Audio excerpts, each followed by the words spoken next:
Your conference will begin momentarily. Please continue to hold.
Your conference will begin momentarily. Please continue to hold.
Your conference will begin momentarily. Please continue to hold.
Your conference will begin momentarily. Please continue to hold.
Your conference will begin momentarily. Please continue to hold.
Your conference will begin momentarily. Please continue to hold.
Ladies and gentlemen, thank you for standing by. Welcome to the Board of Equalization Board Meeting. At this time, all participants are in a listen-only mode. Later, you'll have an opportunity to queue up and give statements of your own. If you should require assistance during the call, please press star, then 0. As a reminder, this conference is being recorded. I would now like to turn the conference over to our host, Chairman Vasquez. Please go ahead. Good morning. We're ready to call this meeting Board of Equalization to order. Ms. Davis, can you please call the roll? Chairman Vasquez. Present. Vice Chairman Schaefer. Present. Member Gaines. Present. Member Cohen. Present. Controller Yee. Here. A quorum is present. We will go ahead and start with the Pledge of Allegiance. If I can get you all to stand. And we'll begin with, I pledge allegiance to the flag of the United States of America and to the republic for which it stands, one nation, under God, indivisible, with liberty and justice for all. With that, and we have, I just want to remind everybody as we move forward, as we did these last several meetings now, that we're all simultaneously sharing an open teleconference call line. So we all need to have a little bit of patience as we move forward to make sure that the audio is clean and clear. And once again, I'd like to ask each member to ask for their turn to speak after each presentation. So after each presentation is concluded, so that the transcription can clearly hear and properly record the meeting. With that, let me have Ms. Davis please announce the first order of business. Thank you, Mr. Chairman. Our first order of business is an announcement from Acting Chief of Board Proceedings, Henry Nanjo. Mr. Nanjo, please make your announcement. Thank you, Ms. Davis. Good morning to the individuals who have joined the Board of Equalization for today's meeting via teleconference. Throughout the duration of today's meeting, you will primarily be in a listen-only mode. As you may know from our public agenda notice and our website, we have requested that all individuals who wish to make a public comment fill out the public comment submission form found on our additional information webpage, which can also be found on www.boe.ca.gov, or email our board proceedings staff email at indubala.sharivisan@boe.ca.gov, and her email address is on our website.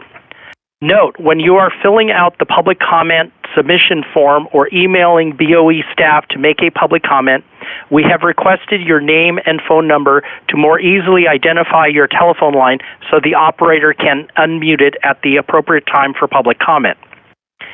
If a public comment request has been received by our board proceeding staff on a specific item, after the presentation of the item has concluded, your name will be called, and then the operator will provide directions for you to identify yourself and will unmute your line so that you can make public comment.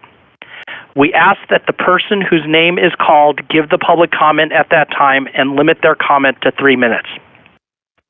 We also ask that everyone who is not intending to make a public comment, please mute their line if possible, and if not, to minimize background noise. If there are technical difficulties when we are in the public comment portion of our meeting, we will do our best to read submitted comments into the record at the appropriate times. And for the audience who may be listening on our webcast, please be advised that the webcast has a 1 to 3 minute delay. So what you're hearing on the webcast is delayed from what is actually going on. So if you wish to make a public comment, our recommendation is to call in on the public comment line or public participation line. Thank you for your patience and understanding. Ms. Davis, back to you.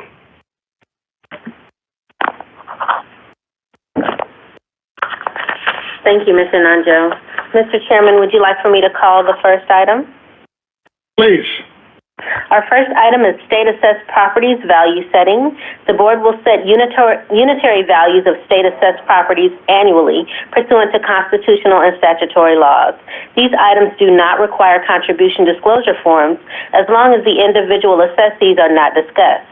Hearing these is a constitutional function of the board. Member Gaines has stated he has a financial interest in the following assessees: Pacific Corp, Sierra Pacific Power, Kern River Gas Transmission, and BNSF Railway Company. He has also stated a conflict due to a contribution from Union Pacific Railway. Therefore, these votes will be taken separately, and Member Gaines will not be participating as to these assessees. Mr. McCool will begin his presentation at this time. Mr. McCool, are you available? Yes, I am. Please proceed. Good morning, Chairman Vasquez and members of the board. I'm Jack McCool, Chief of the State Assessed Properties Division. With me today is Mike Harris, Manager with the State Assessed Properties Division. Today, we fulfill our constitutional obligation to set the values for 346 public utility companies operating in California. Before we begin, I would like to thank the State Assessed Properties Division staff for their hard work and dedication. Staff demonstrated tremendous professionalism, especially in our abrupt transition to telework, and I would like to thank everyone for their hard work. Before you is the value-setting workbook that was previously provided. The workbook is arranged into 7 industry groups. An asterisk appears next to companies proposed as consent items. Companies appear as a consent item when their lead value and staff recommendation are the same. Non-consent items are shaded in gray and represent companies whose staff recommendation differs from their lead value. The 2020 lead values are computed using the same value indicator weightings as the 2019 final value determined by the board after appeals. In past years, there have been separate motions to adopt consent and non-consent items for each industry group. Alternatively, motions have been made to adopt industries in total. Mr. Chairman, we may proceed as you like. Thank you. Yes. Do you want to go ahead and just take them in their groups? Sure. The first group is the electric generation group. Go ahead.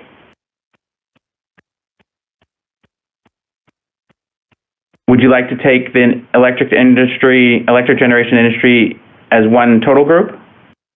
Yes. So those are the ones you listed here, which is electric. It looks like electric generation facilities, the energy companies, the pipeline, railroads, interchange telephone, and the wireless and local exchange telephone companies. Is that the one group? That is arranged. Those are the 7 industry groups. The first industry group for the board's consideration is the electric generation group. Now, so do we have to take actually a vote on each group? We can take it however you would like, Mr. Chairman. We can do all 7 industries at once with the caveat of removing the individual companies named by Ms. Davis for Mr. Gaines. We just need a motion from the board and a vote. So we can take it. We can take it as 7 separate industries, or we can do it all as one. However, the board would like to proceed. Let me ask the members, starting with the first one. Members, do we have any questions or comments on the first group, which is the electric generation facilities? Vice Chair Schaefer, I have no comment. I used to have an interest, but it's deemed to be less than $1,000 and immaterial.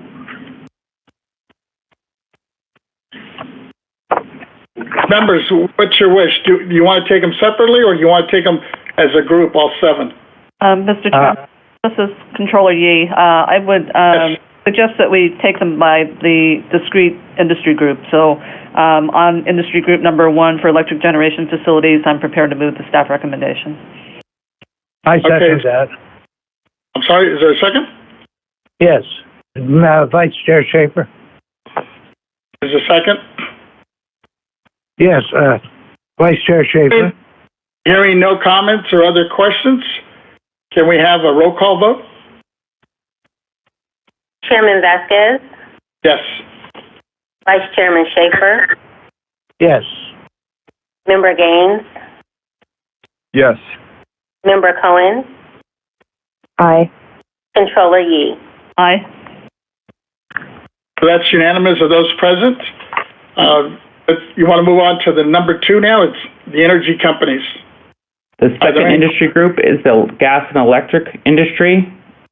And as stated previously, we will take the vote separate for Pacific Corp. number 106, Sierra Pacific Power number 146, Kern River Gas Transmission Company number 188 separately due to Mr. Gaines.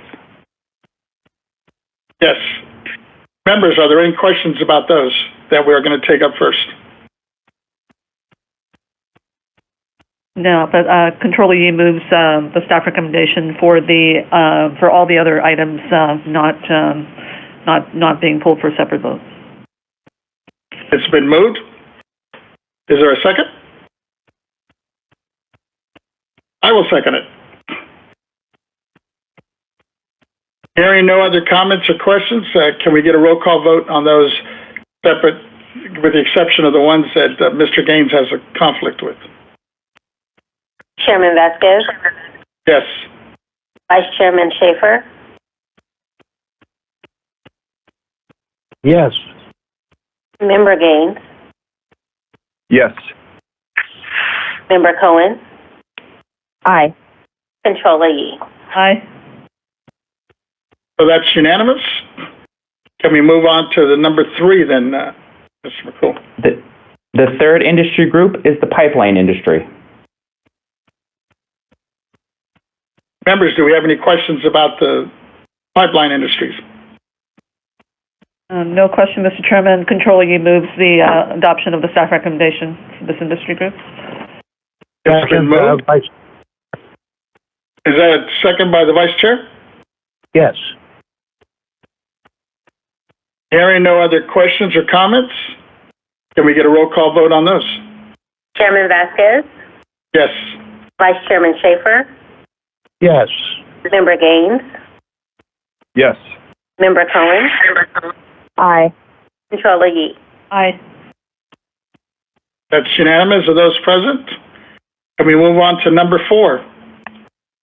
The fourth group are the railroads.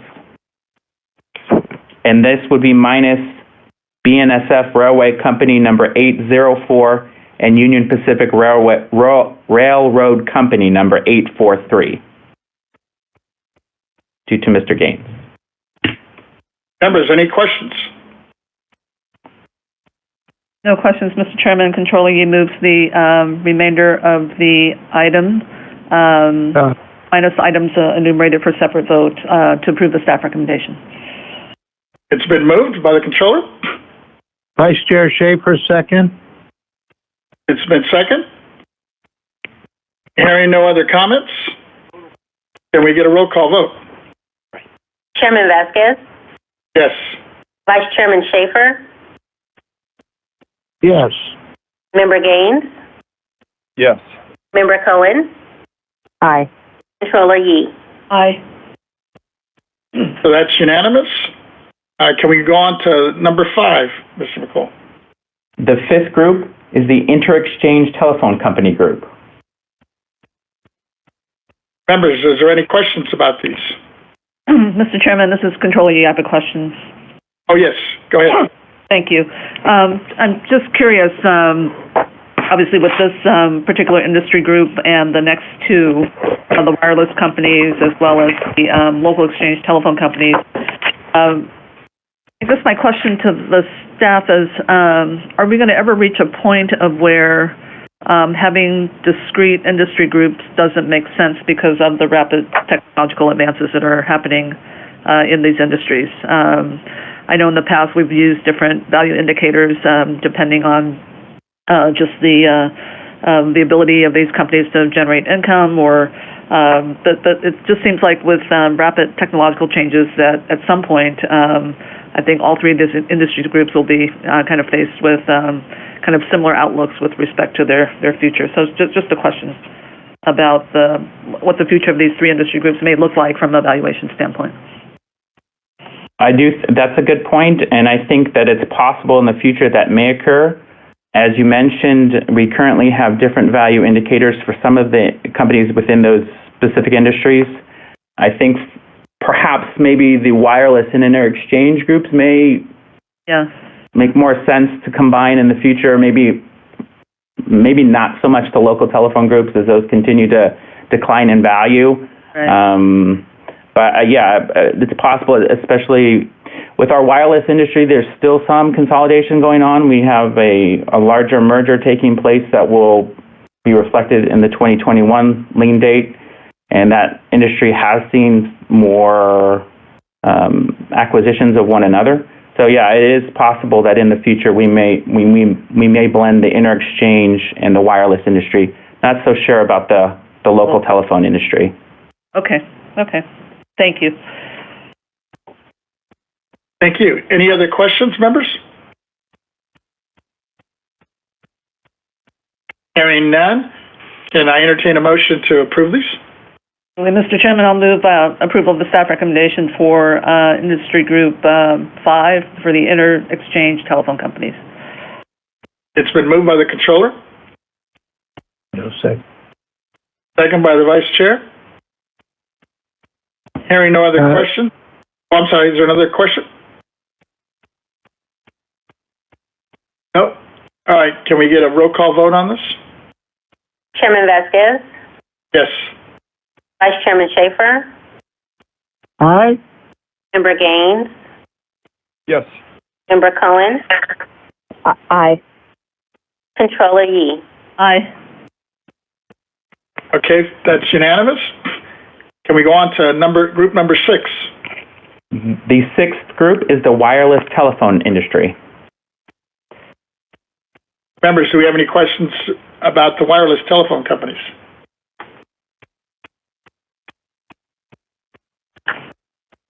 Hearing none, can I entertain a motion to approve this, number 6? Yes, Controller Yee moves the staff recommendation on all items for the wireless telephone companies. It's been moved by the Controller. I will second that. Hearing no other comments or questions, can we get a roll call vote on number 6? Chairman Vasquez? Yes. Vice Chairman Schaefer? Aye. Member Gaines? Yes. Member Cohen? Aye. Controller Yee? Aye. That's unanimous. Can we go on to group number 7? The final group is the local exchange telephone companies. Members, do we have any questions about the local exchange telephone companies? Hearing none, can I like to entertain a motion to approve this, number 7? Controller Yee moves adoption of staff recommendations. Been moved by the Controller. I will go ahead and second that. Hearing any other questions? Hearing none, we'll go ahead and get a roll call vote on group number 7. Chairman Vasquez? Yes. Vice Chairman Schaefer? Aye. Member Gaines? Yes. Member Cohen? Aye. Controller Yee? Aye. So that's unanimous. Now, do we have to go back into the items that were pulled for Mr. Gaines and take a vote without him? Yes, please. Yes, sir, Mr. Chairman. I can restate the company names. Yes, go ahead. Pacific Corp, number 106. Sierra Pacific Power, number 146. Kern River Gas Transmission Company, number 188. BNSF Railway Company, number 804. And Union Pacific Railroad Company, number 843. Are there any questions about this group now for the members? Hearing none, I'd like to entertain a motion to approve these. Controller Yee moves the staff recommendation on these items. It's been moved by the Controller. I will second it. Hearing no other comments or questions, let us take a vote on the remaining items, actually entities now. Chairman Vasquez, Yes. Vice Chairman Schaefer, Aye. Member Cohen, Aye. Controller Yee, Aye. and noted non-participation of Member Gaines. So that's unanimous of those that were able to vote, and that should conclude it now. Ms. Davis, can we move on to our next item? Yes. Our next item on the agenda is a special presentation by Member Gaines. Member Gaines, are you ready to make your special presentation on the retirement resolution? Yes, I am. Thank you. I just wanted to take this opportunity, members, to recognize David Titus, Dave, who has just been a great chief of staff, and not only to myself, but to my wife, Beth, when she was in the assembly. In fact, his tenure with the Gaines family is a lot longer with my wife, Beth, than it was with me, but it was valuable in his serving a couple of years in the Senate with me, and then the transition from the Senate coming over to the Board of Equalization. And he's so organized and very calm and collected, and has great wisdom and experience. He served about close to 30 years in public service. And so I just want to lift him up for all the service that he's provided, serving a number of different capacities. He worked for Congressman John Doolittle as the Director of Public Affairs, and also worked for the California Trucking Association, acting as a legislative affairs individual for them, and also Chief of Staff to Rico Aller in both the Assembly and the Senate, Deputy Director of Legislation for the California Department of Forestry and Fire Protection, and then as Chief of Staff for Assembly Member Chris Norby. And obviously, like I said earlier, very valuable to everything he did for Beth and myself. But he's a great guy, always dealt with in a fair manner, a very dedicated individual who's very loyal and knowledgeable, and someone that you can trust. And so he's going to be greatly missed, but I understand his yearning to spend time with family. He's put in so much time in public service, and now wants to dedicate time to his 4 daughters, his wife Ashley. And so I just wish you the best, Dave, and your transition to retirement, and I hope that you get that opportunity to really sit back and spend time with family and do all the things that we talk about doing, but are so difficult to do when we've got careers, especially in politics, because it demands time. It's almost like 24/7. I think my colleagues understand that. So thank you so much, and just want to give this resolution to you, recognizing all of your efforts. You'll be greatly missed, but if you ever get bored, don't hesitate to come back, maybe as an annuitant. We'll have to figure something out. Thank you so much. Appreciate it, members. Members, Vice. just before we get into comments here, I just want to take a quick 1-minute recess, because I know the controller needs to sign off. Are you still on the line? Betty? Thank you, Mr. Chairman. I appreciate the accommodation. Deputy Controller Yvette Stowers will be participating in the remainder of the meeting. Thank you for your time. Thank you. Yes. Going back, I just wanted to, first of all, congratulate Dave on a well-earned and well-deserved retirement. You have certainly earned the respect from the board as well as your colleagues. Your dedication to public service, and especially to the people of the state of California, has certainly remind us that it takes a special person to commit a life dedicated to making our world a better place. I am truly grateful and honored to have had the opportunity to work with you, even though it was just for a short time. And I think I was mentioning it to our member Gaines earlier. I didn't realize you had been with the Capitol, I guess in different offices, for over 30 years. You look so young. But I wish you well and hope for the best in your next ventures as you're going forward. Mr. Gaines, I believe, did you want to go ahead and read the resolution? No, I think that's okay. I think I basically said everything that's in the resolution, so I would like to move forward. Does this need a vote? You know, I'm looking at it, I guess we need to vote on the actual retirement resolution. Yes. Chairman Vasquez? Oh, go ahead, Toya. That does come up in our next item. So if we're done with this item, we can actually transition to the next item so that we can make it clean for the minutes. Vice Chair Schaefer, Before we transition. Say something, no? I think the Vice Chair wanted to say something. Yes, thank you, Chair. Yes, Ted, you're going to miss having Dave arrange your visits to your more than 20 counties that you do such a great job at. And I'm sorry I didn't get to know him before I came to the Board of Equalization, but he's had quite a career. As our friend May Lee proves, there's no limit on the length of your career to state government.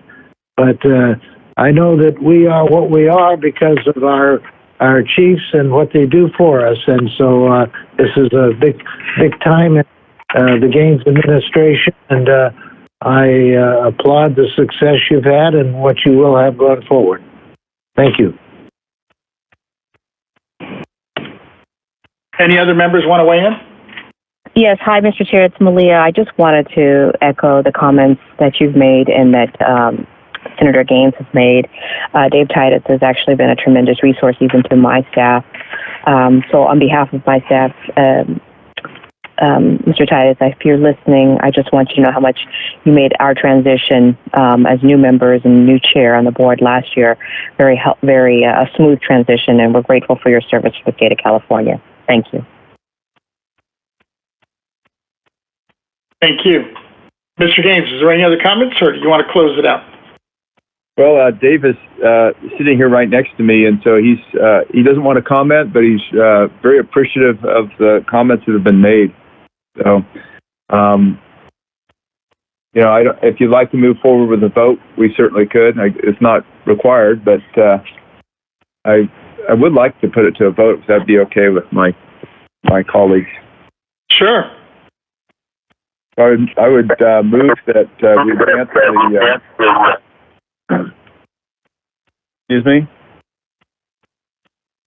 Member Gaines, actually it is up for a vote on our next item, which is the administrative consent agenda. So if you'd like Clerk Toya Davis to call the next item, the first item on there is the vote on the approval of the retirement resolution. Oh, that's great. Wonderful. Let's do that. Thank you. All right, Ms. Davis, why don't you go ahead and call the next item then? We'll now move on to the administrative session. The first item is the administrative consent agenda. Item J1 is the approval of the retirement resolution of David W. Titus. So moved. Been moved by Mr. Gaines. Vice Chair, second. Oh, we got several seconds on that one. Ms. Davis, you want to call the roll? Chairman Vasquez? Yes. Vice Chairman Schaefer? Aye. Member Gaines? Yes. Member Cohen? Aye. Ms. Stowers? Yes. So that's unanimous. Ms. Davis, can you please call the next item? The next item is the approval of the board meeting minutes for April 21st, 2020. Members, do I hear a motion to approve the minutes for April 21st, 2020? So moved, Vice Chair. It's been moved by our Vice Chair. I'll go ahead and second that. Hearing no other comments, Can we take a roll call vote on that? Ms. Davis? Chairman Vasquez, Yes. Vice Chairman Schaefer, Aye. Member Gaines, Yes. Member Cohen, Aye. Ms. Stowers. Yes. So that's unanimous. Ms. Davis, please call the next item.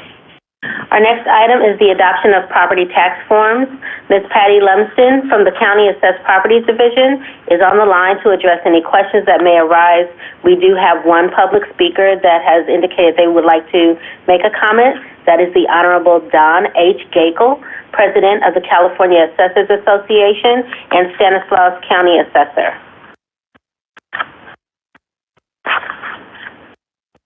Ms. Lumsden, are you available?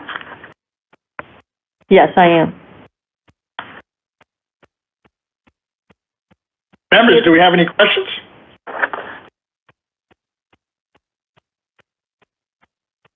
I actually Ms. Cohen? would be interested in yes, thank you. Would be interested in perhaps a brief presentation or statement from Ms. Lumsden on the item. Sure. Sure. Ms. Cohen, my name is Patty Lumsden. I'm the Chief of the County Assessed Properties Division for the Property Tax Department at the State Board of Equalization. And today I'm presenting to you 15 forms that we would like to get approved and adopted by the board members. Under Government Code Section 15606, the board is required to prescribe and enforce the use of all forms for the assessment of property taxation, including forms to be used for the application for reduction in assessment. And the BOE staff each year works with the California Assessors Association's Form Subcommittee, and we meet 2 times a year to go through a list of forms that have been presented with requests to have revisions made to them, or sometimes we create new forms depending on statute or regulatory changes. And so this year we met in January, went through the forms, and at that time we made decisions about which forms we would go forward with making revisions to. Some of the forms not only go through the form subcommittee, but they also go through various committees depending on what the forms are. For example, so if it has something to do with exemptions, they also get vetted through the exemptions, the CAA's exemptions committee as well. So we also met a second time in March, and actually because of the stay-at-home orders, this year was the first year that we had to do some of the meetings via emails, and so that posed a little bit of challenges, but the chair, Ms. Diane Brown, who's the Butte County Assessor, she's the chair of the Form Subcommittee. She did a really good job of trying to maintain and handle all the different emails and voting and keeping track of everything, so we really appreciate working with Diane on that. So my staff and I have put the final versions of these forms together, and we would like to have you approve and consider and approve these forms for us today. Ms. Lumsden, thank you very much for just presenting that very briefly. Mr. Chair, I just want to make a brief comment, and colleagues, I just want to acknowledge and commend the staff for the diligent work that they provide. I want to recognize the importance of gender-neutral language, and thank you for moving in this direction. I appreciate your diligence in providing additional clarity to BOE forms, which can be difficult to understand. And I think it's important that we work to ensure that the forms that we provide to assessors are up to date, that the forms accurately reflect statutory changes, and quite frankly also have modern day language style. So I am in favor of the revision of these forms, and I support their adoption. Thank you. Thank you. I just have 2 quick questions along those lines. One of them is, does the department know if the assessors are providing these forms in other languages according to their demographics, i.e. like Los Angeles, for example? I do know that there are, this is Pat, I do know that there are some counties that do provide these forms in additional languages. It just depends on the county and the resources that they have to provide that service. Thank you. And then my second question is, how can seniors and disabled taxpayers with no access to the internet or local county assessor's office access these forms? Well, each of the county assessor's offices do provide these forms to the taxpayers, so they can either go into the assessor's office where their property is located and receive those forms directly from the assessor's office. They can also call up their local county assessor's office, and that typically those county offices will mail those forms to them if they do not have access.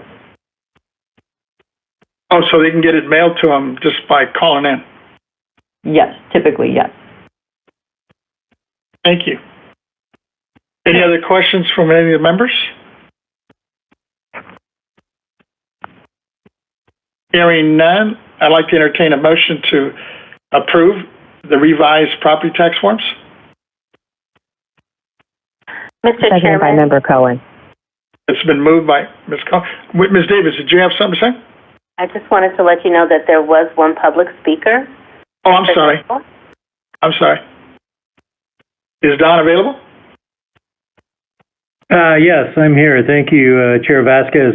I just wanted to, publicly acknowledge the work that's gone into this, not only by BOE staff, but by the CAA Forms Committee, headed by Assessor Diane Brown of Butte County, and that also a lot of work has gone in from the CAA Exemptions Subcommittee, which is currently kind of co-chaired by Claude Parrish in Orange County, and a lot of work still done by Christina Wynn, Sacramento County Assessor, who has maintained an active role in that.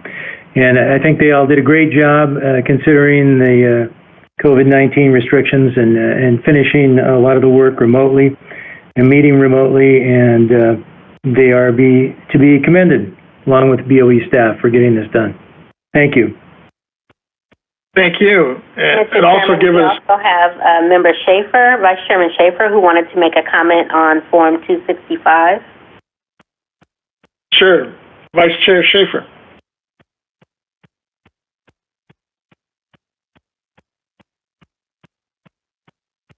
Which item are we on? Which item are we on?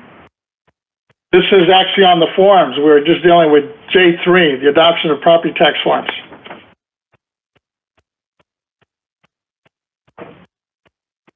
Ms. Davis had a question about. I want to pull 255 to discuss.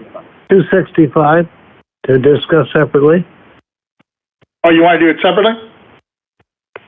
I want to discuss 265 separately. Sure, go ahead.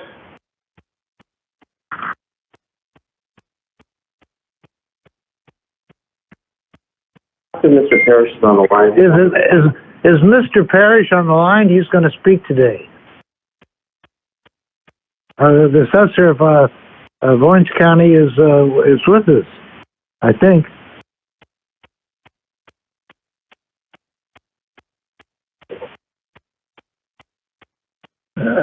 Chair Vasquez, do we have Assessor of Orange County with us? Yeah. Vice Chairman Schaefer, this is Ms. Davis. We're checking to see if we've received a public comment request from that gentleman. If you could bear with us for just one moment.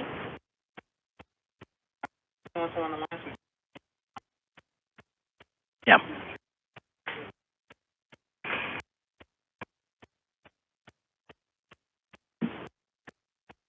We have not. Vice Chair Schaefer, this is Henry Nanjo, Acting Board Proceedings Chief. It does not appear that Mr. Parrish is on the line. At this point, we have as I understand it, a motion for approval of the forms. Did you still want to hold this one out, or did you want to go ahead and vote on them? I wanted to hold it out for a special comment. Okay.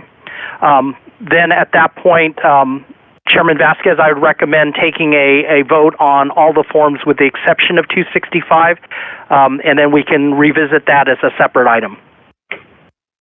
Mr. Chair, if I may offer comments directly to Vice Chair. This is Member Cohen. Mr. Vice Chair, I believe the issues and concerns that Mr. Parrish wrote and raised have been addressed.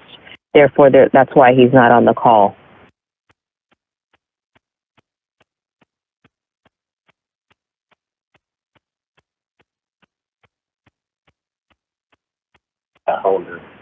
Well, Ms. Cohen, we spoke to him yesterday afternoon, and I believe one of the forms has been reconciled and one has not.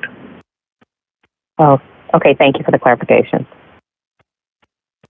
So, Mr. Chair, I think we should take the advice of our council and move all subsequent items forward and wait to hear from Mr. Parrish later.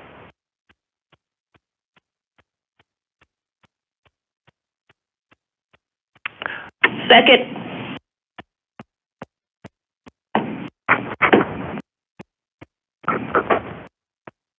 Mr. Chairman, are you on the line? Mr. Chair.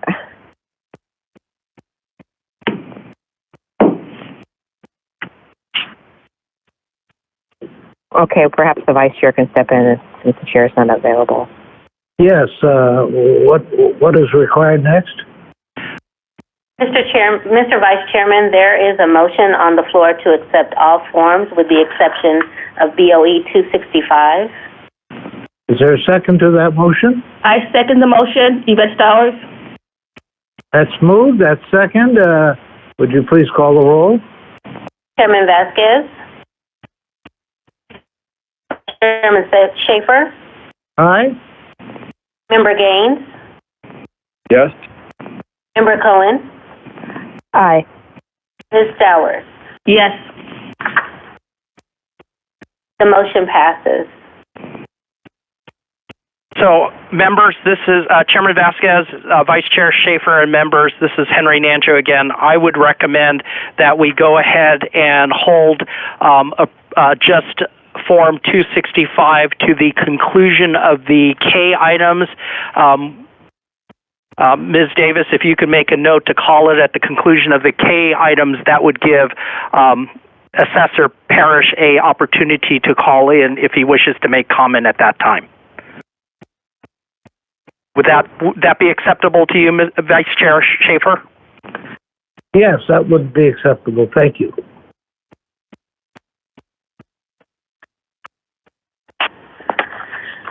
At this time, do we have Chairman Vasquez on the line?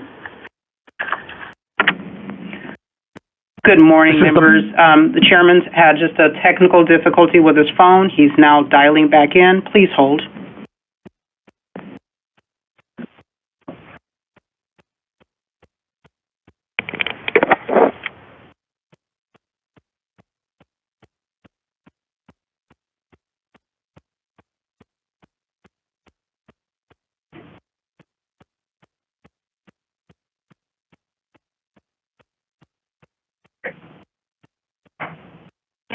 I did, but I'm waiting. I guess they're trying to reconnect me.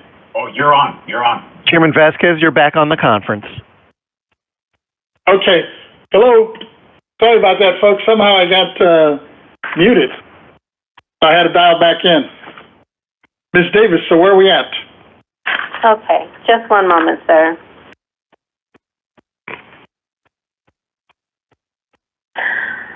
Okay, our next item is in the administrative session is item K1, the Executive Director's Report. Ms. Fleming. Good morning. Thank you. Good morning, Chairman Vasquez and honorable members. I'm Brenda Fleming, Executive Director. Today's report will provide updates on our priorities and accomplishments since last month's meeting. Before covering the items in the Operational Priorities Dashboard, I would like to highlight 4 items. First, I'd like to welcome Ms. Lisa Renati, BOE's new Chief Deputy Director. Members, please join me in welcoming Ms. Renati. This is actually a welcome back to Ms. Renati, who is the former Chief Deputy for Board Member Diane Harkey and has over 32 years of tax administration experience, including over 14 years of BOE senior management experience, state administration, policy development, and strategic planning. I am pleased to have Lisa as a member of the executive management team, and I look forward to her contributions to BOE's rebuilding, revitalization, and modernizing strategies. Members, again, please join me in welcoming Ms. Renati. I'd like to turn it over to Ms. Renati. Thank you, Brenda, for your kind introduction. Good morning, Chairman Vasquez and honorable members. My name is Lisa Renati, and it is my great pleasure to return to the Board of Equalization to take on this new role as Chief Deputy. I've worked with many of the fine professionals at the agency for many years, and I look forward to working with my team to continue our path to rebuild, revitalize, and modernize our agency. I also look forward to working with all of you to continue our success in administering the state's property tax system. And thank you very much for having me, and back to you, Brenda. Thank you, Lisa. Members, continuing with the next item on the list, regarding our telework status. State agencies members continue to telework, with each agency performing its functions under their specific continuity of government plans. Our workforce is teleworking with rotational schedules to balance the number of staff in the office at any one time, and also to comply with social distancing and other public health requirements. Operationally, our telework plan has been working well, although the social interactions that occur more naturally in the office are definitely missed. Staff and management are using office collaboration tools like Microsoft Teams, for example, to stay connected. Although, members, the governor's resilience roadmap, which is an incremental approach to reopening the state, is in early stage 2, there is currently no specific timeline for ending the telework plan for state government agencies, so we'll be continuing to telework for some time. Members, moving to a third, I'd like to give you a brief update on the governor's May revision and the BOE budget. The COVID-19 global health pandemic has definitely impacted California's budget and its economy. The impact has resulted in an estimated $54 billion deficit for the 2020-2021 fiscal year and a recession that is estimated to take years for recovery. The May revise reflects the adjustments to address the budget gaps and includes a combination of activities like reduction in expenses, cost-saving measures, borrowing and deferrals, new revenue, and federal funding approaches. Savings, additionally, from enhanced efficiencies in state operations are included in the governor's plan. For example, in this current fiscal year, state agencies have been directed to reduce our spending. Expenses, for example, related to non-essential contracts, purchases, and travel are suspended, and you've heard some of this in his daily briefings. We've also been encouraged to, quickly as possible, to fill positions, but to focus on filling the most essential positions. Longer-term steps will continue to look at things like business process improvements, providing more online services, and expanding long-term telework, just to name a few of the items that are highlighted in his plan. BOE will continue to look at our modernization strategies to help with cost savings and increased efficiencies, and that's consistent with our BOE strategic plan. Specifically for BOE members, the governor's proposed budget, which he introduced in January for the 2020-2021 fiscal year, he allocated at that point $31 million and 192.6 positions for the BOE. Following the May revise, there are no changes to our budget. Our allocation remains at $31 million and 192.6 positions. However, the governor has announced, and I'm sure you've heard, that other cost-saving actions could include a 10% pay cut for all state employees. However, there are so many unknowns at this time, members. This is such an extraordinary and unprecedented process that a lot of what we're hearing in a lot of the circles around us could be speculative. We will know more factually following the January 15th budget deadline. I commit, members, as we continue to get additional information on anything inside the budget, I commit to making sure that you're up to date as we gather that information. If I could move you, members, to my next highlight, which is to live stream board meetings. Our BOE board meetings, as you know, have been conducted telephonically since March, aligned with provisions in the governor's executive order in as in Nancy 2920, which was issued March 17th. That executive order waived provisions of the Bagley-Keene Act regarding public meetings.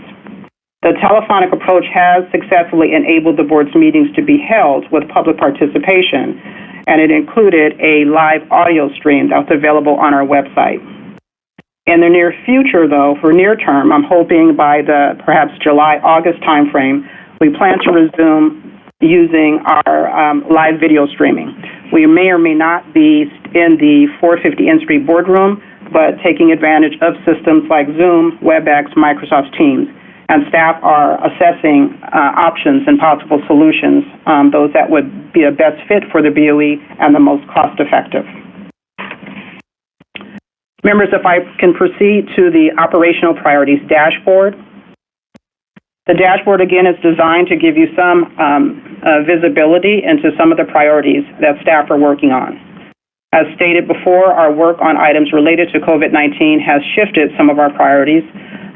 Consequently, some of these activities have been temporarily interrupted, but we're continuing to resume and proceed with as many as we can. Staff has done an extraordinary job of adjusting and continues to make progress, as well as taking on some of the new demands that we're seeing as the COVID-19 activities continue to evolve. As always, I want to thank our amazing staff, both BOE and CDTFA, for their response to this crisis and their commitment to our continuity of government responsibilities while they still care for their families. And I continue to wish all to be healthy and whole. If I can just draw your attention to some of the specific items on the operational priorities dashboard, beginning with the BOE strategic plan. The strategic plan, which is for 2020 through 2025, was provided to you at the November meeting. The agency's strategic plan focuses on rebuilding, revitalizing, and modernizing our agency to position us for the ongoing and future property tax needs. The pamphlet has been published and is posted to our BOE website. Our focus has now, members, shifted from the creation of the published plan to actual implementation. It was a little bit on hold while we shifted to teleworking for the COVID-19 related items. But now that Chief Deputy Lisa Renati is on board, we can resume this work. If I could draw your attention next to the BOE annual report for the 2018-2019 fiscal year. That final report has been published and posted on our website. Copies have been printed and will be distributed and made available to you for your distribution. And kudos to Mark Durham and on his team and all the staff who contributed to that report. If I could draw your attention to the third item, which is the Taxpayer Rights Advocate.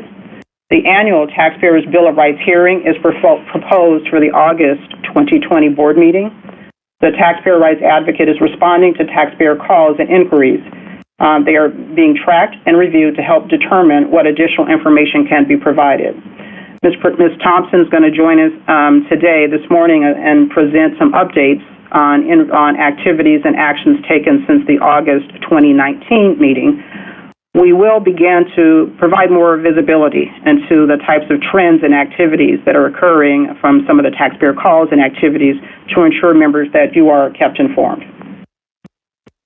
If I can continue to proceed to the statewide informational hearings, we have, as you know, completed 2 of the 4 planned statewide informational hearings, but due to COVID-19 and stay at home, we've been a bit suspended there. We still have meetings planned in the future for board member gains and tentatively looking at a July timeframe, depending on the availability of our access to the boardroom. And then Chairman Vasquez will be scheduled later, pending the status of COVID-19 priorities and stay-at-home orders. And we'll continue to stay in contact with those members and all members to make sure that you're kept informed. If I could move to item number 5, the office relocation project. Floor plans and designs for the BOE headquarters, which is now going to be at 160 Promenade, has been finalized. Construction will begin 1st of July. We're anticipated that all work will be completed by December 1st. If I could draw your attention to item 6, which is ACA 2, it's Member Nazarian. At this time, there's no change to this bill. It is currently assigned to the Assembly Rev and Tax Committee. Mr. Durham will provide an update in his upcoming Division Chief report. Drawing your attention to AB 2330, Nazarian, which is item number 7 on the dashboard. Again, no changes to this bill. It is currently assigned to the Assembly Rev and Tax Committee. Again, Mr. Durham will provide an update in his Division Chief's report. If I may draw your attention to item number 8, HR delegation. Progress has slowed with COVID-19 activities. CalHR, SPB, and others have been also a bit busy being redirected to the governor's priorities. I had the pleasure of talking to the GovOps agency secretary recently. There's some positive news there, and I'll be happy to circle back with you to make sure that our first meeting was our meet and greet and laid out the frame of what we wanted to focus on as our priorities. I'm encouraged by that conversation and look forward to giving you some additional detail and providing those updates. We're making progress on recruitments. We currently, members, have 54 vacancies. 32 of the 54, or 59%, are in active recruitment. Out of the 54 vacancies, 25 of the 54 are active and 7 are being prepared. So we're at about, out of the 54 actual vacancies, we're actually making good progress, and we have a few more queued up. So we expect, with the recent appointment of Ms. Renati and with the appointment of Ms. Patty Lumsted and the appointment of Jack McCool, we've expanded our management capacity, and so we should see some definite acceleration in completing some of those recruitments. The next section is the Property Tax Department's priorities. Mr. Young will provide updates on those priorities listed under his section, and he'll give you some updates on the state-assessed property valuation process. He'll also give you an update on the Community Land Trust. He'll give you an update on county-assessed certificated aircraft, and then some split-roll updates for your reference. Ms. Flynn, this is Vice Chair Schaefer. Before we leave recruitment, I just wanted to chime in and add my congratulations to Lisa Renati, who I've got to know since I came to District 4, and she's always been very gracious and helpful to me, and I want to commend her on joining our staff. Thank you very much. We're delighted to have her on board. Thank you, Mr. Schaefer. A couple of updates for the legal department. Legal staff is working to update the rules for tax appeal regulations to reflect the BOE 2.0 appeals process and administrative changes. The updates are anticipated to be completed mid-2020. Legal is also proceeding with work on the Form 700 reporting responsibilities. That information needed to be updated to reflect the current BOE structure. Board Proceedings is continuing to work on the board meeting reference manual. We expect that material will be updated and released the third quarter of this year.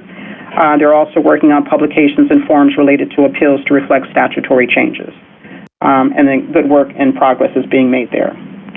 For your general reference, members, in the material, we also have just some upcoming meetings that we'll continue to try to list those for you. Clearly, direct access and physical access to a lot of those events has been changed, but we still want to let you know about some of those activities. That concludes the report for K1A, which is the organizational update. Members, if I could draw your attention to K1B, which is the extension of time to complete local assessment roll. This item does not record board action or direction. This is for your informational purposes only. Revenue Tax Code Section 616 requires county assessors to annually complete their local assessment rolls by July 1. Section 155 provides, however, that the board or its executive director may extend by 30 days the deadline for any official act by the assessor. In the case of public calamity, the deadline may be extended by 40 days. Section 155 also requires that the executive director inform the board of any such extensions at its next regular meeting. Pursuant to the provisions noted above, this memo is to inform you that the following counties, including Alpine, Contra Costa, El Dorado, Humboldt, Kern, Lassen, Mariposa, Nevada, Placer, Plumas, Sacramento, Sonoma, and Yuba County assessors have requested and have been granted a 40-day extension, while the Colusa, Los Angeles, and San Bernardino County assessors have been granted a 30-day extension for completing their 2020 local assessment roll. If I could proceed, members, to item K1C, which is the extension of time for official acts. This item, members, does not require a board action or direction. It's informational purposes only. In accordance with... Mrs. Fleming, this is Malia. I wanted to talk a little bit about K1B, if I may. Yes, ma'am. Thank you. I just wanted to just take the time to express my wishes to the assessors, those that are listening and those that are not, their staff that are working under the trying conditions in this new world of COVID-19. We've all heard firsthand the challenges of maintaining continuity of government during the pandemic. Laptops have been ordered and configured. Meetings have gone from face-to-face to Skype or to Zoom or to different telephonic conference platforms. However, nothing in this routine is new in the environment. I just want to take a moment to compliment the executive staff at the Board of Equalization. Brenda, you guys have done a tremendous job. You've totally stepped up. You've been working with assessors to solve some problems, big and small, and all with the hopes of putting the taxpayers' needs before our own. And I just wanted to take a moment just to recognize this. Also acknowledge that in these most difficult times, when almost half of all of our assessors' offices have found it necessary to request extensions to complete their assessment roles. So it's a good thing that we're doing this. And let me just simply say that I appreciate all the good work for all the parties that are involved and what we're doing as we continue to move the business of the state forward. Thank you. Ms. Cohen, thank you so much for your very kind words, heartwarming for all that are involved. We appreciate your support and support from all the members. On behalf of the executive management team, we really just want to acknowledge all of the great work that staff are doing under some pretty extraordinary circumstances, as you've mentioned, including our colleagues among all of the assessors' offices. It has a list of challenges, but I am very pleased and very proud to see how the staff have really stepped up and just continue to persist. To date, no deadlines have been missed. Nothing has been. There may be some things that have moved a little slower, but we've not missed any of our constitutional or statutory duties. Especially giving some acknowledgments like today for the State Assessed Properties Division staff, led by Jack McCool and Mike Harris. They've just done a tremendous job, and it's a heavy lift. So for all of the staff that are listening, you know what I think of all of you and how proud I am of all that you're doing. And so I appreciate your comments, Ms. Cohen, very much. This is Member Gaines. Could I weigh in for a moment? Sure, go ahead, Mr. Gaines.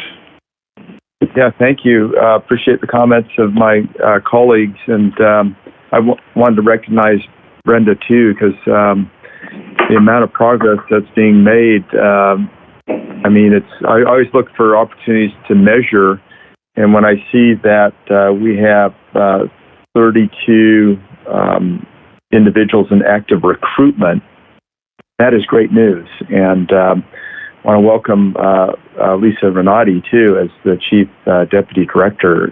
Very exciting to provide support for the overall management of the BOE and helping you out, Brenda.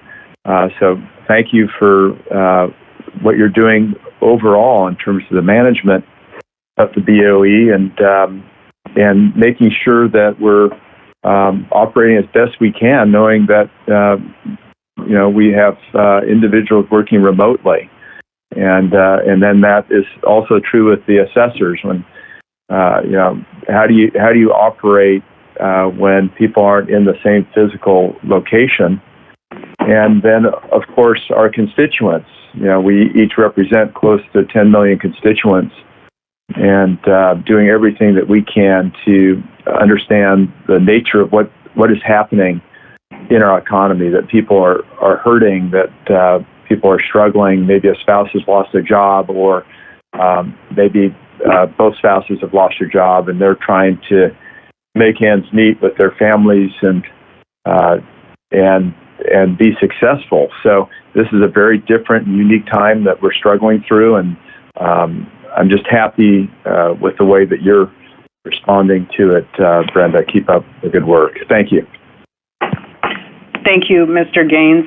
Greatly appreciate it. You guys are just overwhelming us this morning, so greatly appreciate it, and we will continue to just press forward and really just lean in and try to make sure that we're representing California. We're all on Team California representing our agency and doing all that we can to make our board proud. So on behalf of our agency, again, thank you, members, for your support and your kind words. I'll continue with item K1C, members, extension of time for official acts. Again, this is in accordance with Revenue Tax Code Section 155 and the State Board of Equalization Property Tax Rule 1051. The board or its executive director may grant extension of time for official acts required by rule or regulation. In the case of public calamity, the deadline may be extended by 40 days. Section 155 also requires that the executive director inform the board of any such extension at its next regular meeting. Pursuant to the provisions noted above, this memo is to inform you that the San Bernardino County Assessment Appeals Board has requested and has been granted a 40-day extension for public calamity. Such extension is granted for all deadlines prior to January 1, 2021. Therefore, any official acts that must have been completed prior to January 1, 2021 must now be completed 40 days after the original deadline. Each 40-day extension period is to be counted from the first day after the original 2-year deadline date. Understandably, we are continuing to receive requests for extensions from other county assessors and assessment appeals boards, which will be approved. Those will be reported at the next meeting, which is June 2020. From a closing perspective, members, finally, I do want to acknowledge that we have received some of your requests, and some of those are still pending, and we're working as timely as possible to respond to. So we've got an updated property tax calendar that we need updated, and working with members on that and updating it on our website. We acknowledge that there was a closed session item on a current and pending litigation. But again, we need to be physically together there. We'll find ways to keep you informed.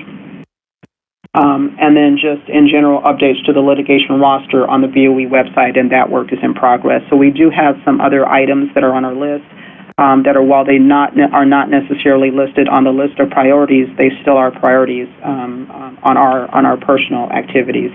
Again, I'm looking forward to having Ms. Lisa Renati on board with us. It will definitely give us some more capacity and bandwidth, along with Patty Lumsted and Jack McCool. So even every few hands just gives you an incredible capacity. And so we're looking forward to that. And thank all of them for joining us and coming on board.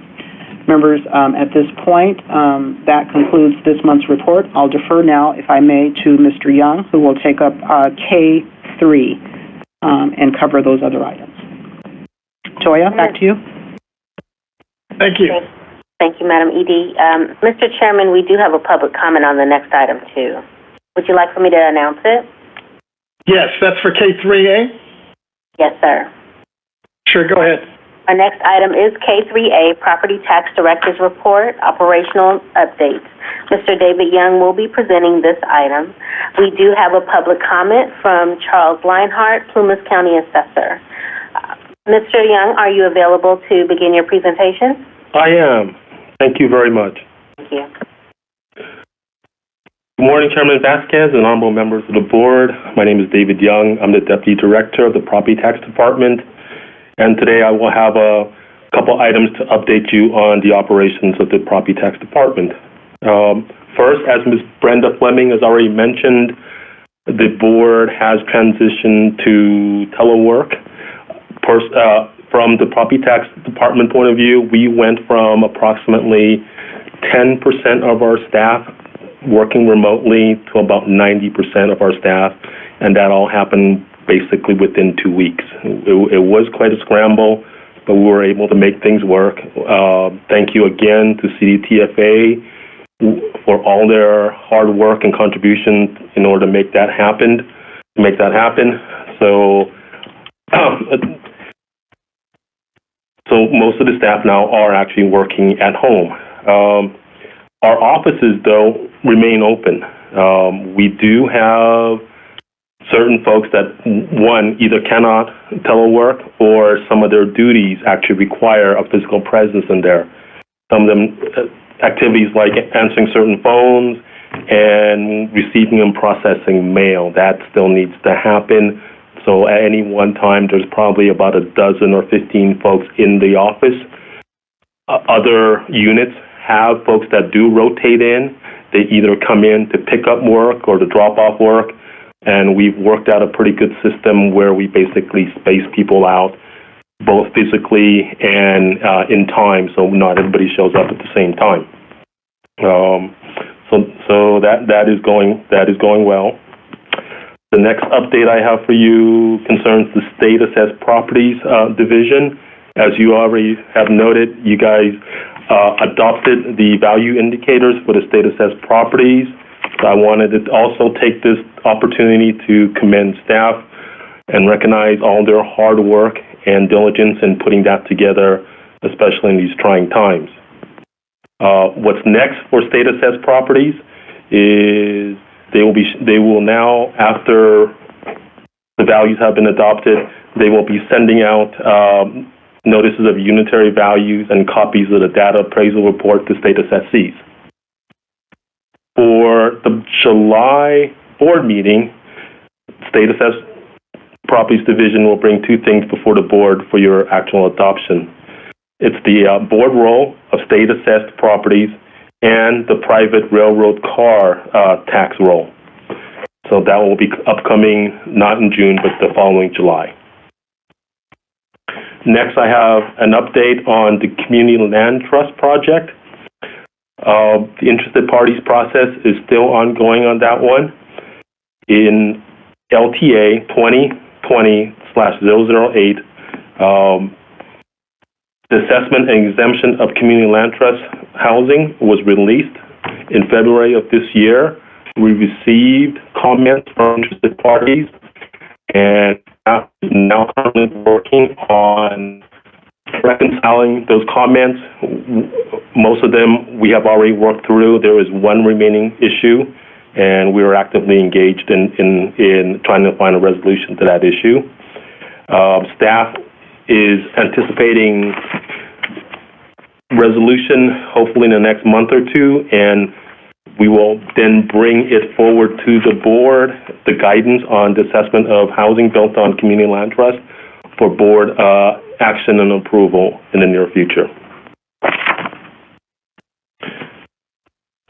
Next is a update on the certificated aircraft project. As you recall, Senate Bill 791 was passed last year, and out of that came one emergency regulation. It is Rule 202 that deals with the assessment of commercial aircraft in California. That rule was passed and became effective, that emergency rule became effective January 1 of this year. Staff started a project in order to draft a permanent rule. Drafts were sent out to interested parties, and we got comments back, and there was no substantive disagreement on any on the language. So that rule will, in the near future, again be coming before the board for its approval and to start the formal rulemaking process. Connected with that project is the revision and update of an assessor's handbook, and that is Assessor's Handbook 570, and that's the assessment of commercial aircraft. Staff has already begun redrafting that handbook. Much of it is completed. However, there is one section that will need substantive updates, and that has to do with the valuation point. Staff will begin once we're able to get the rule going. We will start the interested parties process on the valuation part. That process is anticipated to be a long-term project, at least 1 year worth of work with that. And we will work with interested parties. They involve the assessors, and the airline industry, and anybody else who wishes to participate. So we will be announcing that in the hopefully in the near future as to when that project can start. The next project has to do with Rule 462.500, and that is the change in ownership of real property acquired to replace property taken by governmental action or eminent domain. There was a letter to assessor sent out in 2019, and it basically proposes to change the rule to comport to some change in law. And what the law did was it allowed folks to transfer their base year value from a property taken from eminent domain. Prior to the law change, you had 4 years in which to complete that transaction. Currently, with the law change, what it will allow the folks to do is if you completed it and you did not ask for the base year transfer within 4 years prior to that, you were basically barred from doing so. The change in law allows you to do it even after year 5 or 6, and what will happen is you will get relief, you will get your base year value transferred as the date you apply, and it will go back 4 years. So it will give you an opportunity to transfer your base year value from a property taken through eminent domain.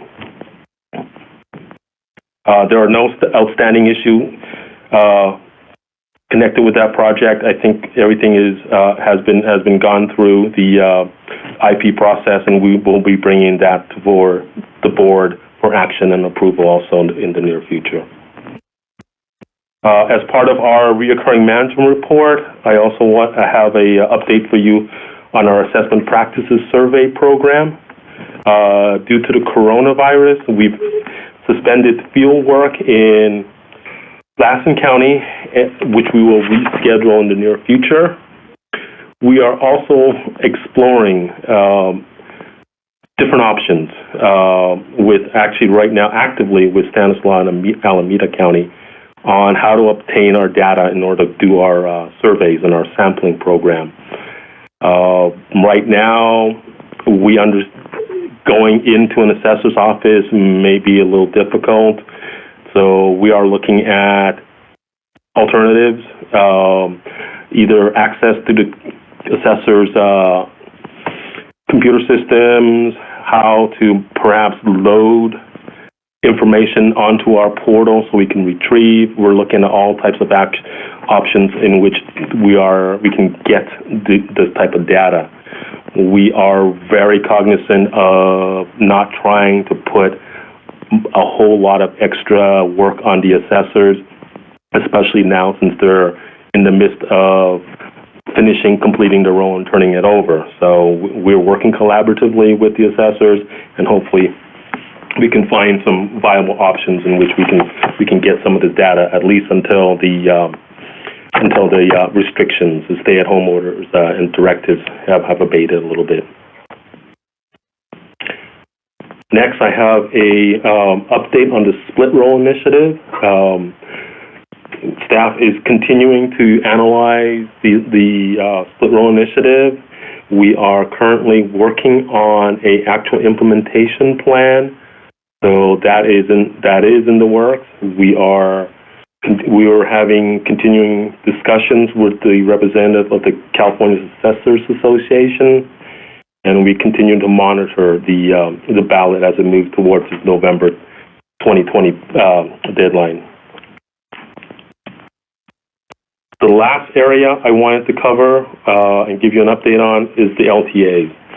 So far, for the beginning of 2020, to date, we have issued 24 LTAs, and I picked a couple that I wanted to highlight, and Ms. Brenda Fleming has already mentioned it, but I wanted to also include it. So LTA 2020/20 announced the appointment of Ms. Patricia Lumsden to Chief of the County Assessed Properties Division, effective April 23rd of this year.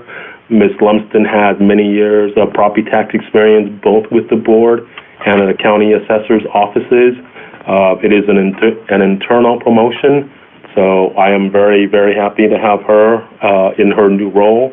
And as you have already heard from her today, she will be a fantastic, she will do really well in her new position. Next is LTA 2020/21. And that also is an announcement of a new chief. That is of Mr. Jack McCool. He is now the chief of the State Assessed Properties Division. Once again, you've heard from him. He was the he guided you through the adoption of the values for state assessed properties earlier today. Jack, once again, is an internal promotion. He has many years of experience with the board and also with the assessor's office, with an assessor's office. So very, very happy to have Mr. Jack McCool in his new position. And I also wanted to recognize Mr. Mike Harris for doing an excellent job as acting chief while we went through the recruitment process. So thank you very much, Mike. LTA 2020/22 is a letter that we issued providing guidance on accepting electronically filed property statements.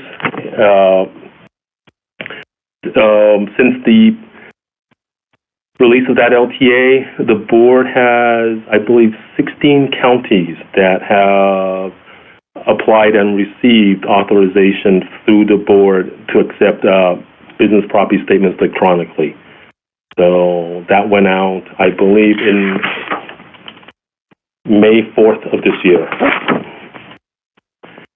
And lastly, I wanted to highlight LTA 2020/24. That was issued May 7th, and that LTA announced that the Governor Newsom's executive order N/61/20 suspending the penalty provisions for Revenue Taxation Code 441D, Subdivision B, and Section 463, Subdivision A, from May 7th, extends the deadline before penalties are filed for those folks filing business property statements, BPSs, until May 31st of 2020.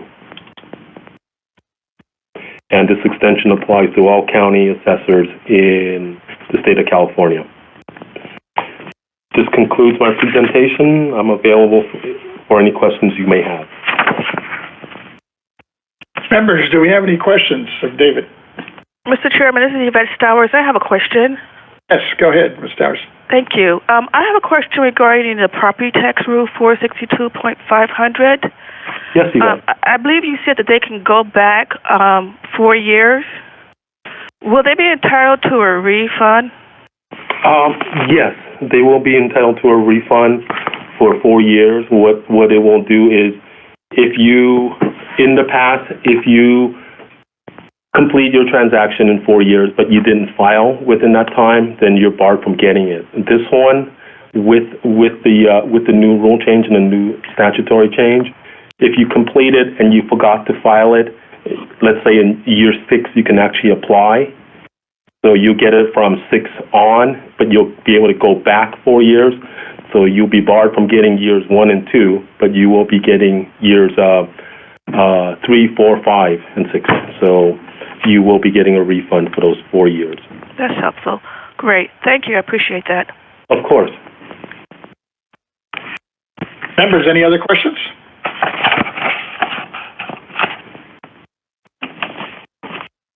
Hearing none. Ms. Davis, before we go on to the next item, it's my understanding that the assessor, I guess it was Claude Parrish, seems to be okay with the recommendation on the cemetery exemption claim of $265. So maybe we should take and vote on that. Yeah. This is Vice Chair Schaefer. I've talked with Mr. Parrish, and he's reconciled the entire situation and has withdrawn his objection. You want to go ahead and move the item then, since we didn't vote on that one, Mr. Vice Chair Schaefer? Right. I would move that we adopt that one too. So that's adoption of 265. Correct? Yes, yeah, that's on the J3 calendar, members. This is Acting Board Proceeding Chief Henry Nanjo.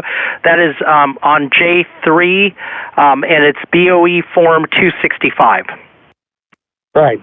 And I want to thank Assessor Parrish for bringing these issues to our attention. And I move we approve that one along with the others. 265. It's been moved.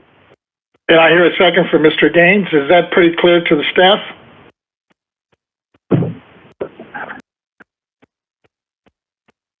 That's great. Thank you, members. We hear that? Okay. Let's go ahead and take a roll call vote on that one. Ms. Davis? Chairman Vasquez, Yes. Vice Chairman Schaefer,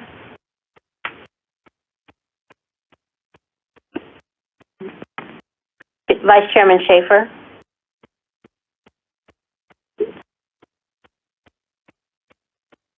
Member Gaines, Aye. Member Cohen, Aye. Ms. Dowers, Aye.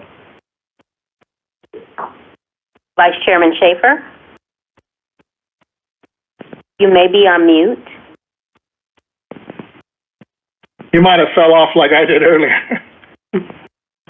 Well, The moderator, Vice Chairman Schaefer, has indeed dropped off the call. He did. Okay. Well, it's we do have the majority, so that's sufficient, isn't it, Henry? Yes, it is. The motion passes. Thank you very much, members. We'll go ahead and go forward. All right, Ms. Davis, if you can call the next item. Thank you, Mr. Chairman. Our next item is K3B. Mr. Young will also be presenting this item on assessment appeals process. We do have one public comment by Charles Leinhardt, Plumas County Assessor. Go ahead, Mr. Young. Yes, thank you again. This is David Young again from the Property Tax Department. I have before you, staff actually has prepared issue paper 20001 after many meetings with county assessors, county councils, clerks of the board, representatives of taxpayers advocacy groups, and other interested parties. The issue paper includes proposed revisions to the Assessment Appeals Manual and a newly created Request for Information form. In 2017, staff initiated a project to address issues about the county assessment appeals process. Those issues, first raised by tax advocacy groups, were about fair and consistent treatment of taxpayers across the state's 58 counties. Meetings of interested parties began in December 2017. County assessors, county council, clerks of the boards of supervisors, and representatives of taxpayers advocacy groups were involved in the discussion. In 2018, a set of amendments to the BOE's property tax rules governing assessment appeals were adopted by the board. Those amendments became effective January 1st of 2020. The board determined, however, that certain issues could not be resolved through the amendment of property tax rules and were instead best addressed through the BOE's informal guidance and its authority with respect to assessment forms. Thus, parties collaborated to work out language about postponements and continuances to be added to the board's assessment appeals manual, and two, to create a form to be used by county assessors to request information from taxpayers. There are no unresolved issues related to these revisions and proposed forms. I respectfully ask the board to adopt the proposed revisions to the Assessment Appeals Manual and the newly created Request for Information form. So before you is issue paper 2020 001, and staff's recommendation is that the board approve and adopt the revisions to the Assessment Appeals Manual and adopt the form requesting information from taxpayers. This concludes my presentation. I'm available for any questions you may have. Ms. Davis, just a point of information, on my notes here, it says that this does not require a vote. So do we have to take a vote on that? Just one moment, Mr. Chairman. Okay.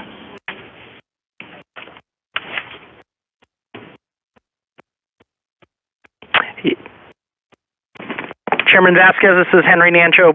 As Chief Counsel, yes, I would recommend an approval vote on this one. Apologies for the typo on the script. Or notes, excuse me. Members, do we have any questions before we entertain a motion?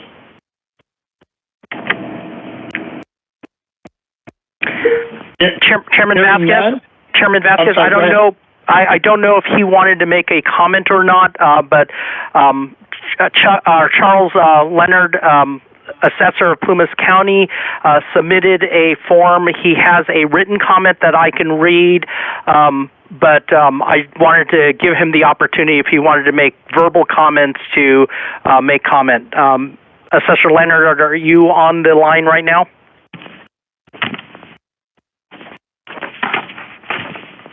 Assessor, your line is open.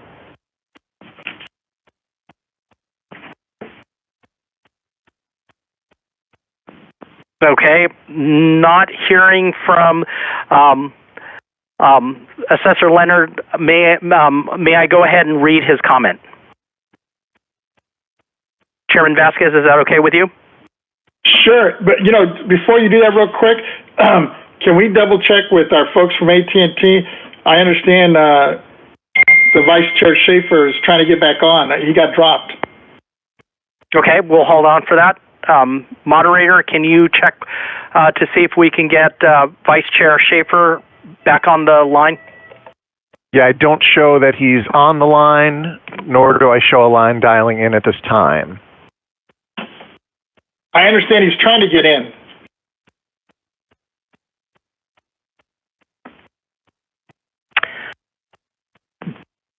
I'll have my assisting specialist take a look. One moment. Thank you.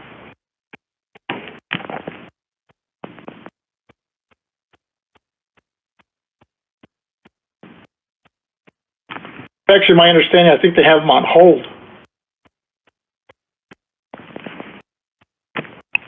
Chairman Vasquez, may I suggest that we take maybe a 5-minute recess? That way we can double check with both Assessor Lenhart and get Vice Chair Schaefer back on the line. Sure. Why don't we go ahead and take a 5-minute break, and then we'll regroup in 5 minutes. Thank you very much, sir. Thank you.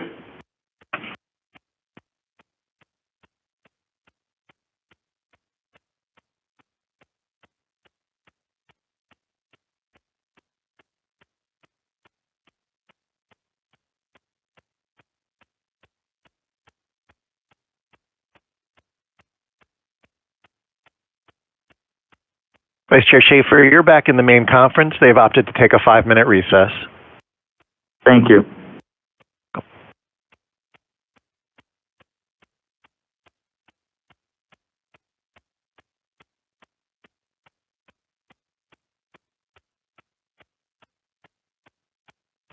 This is Chuck Lenhart. Can you hear me now? We can hear you now, sir. You were open on our end. I think you had self-muted somehow. I had self-muted. I was trying to follow instructions and forgot. Okay. They've opted for a 5-minute recess. They'll be back shortly. Yeah, Vice Chair Schaefer.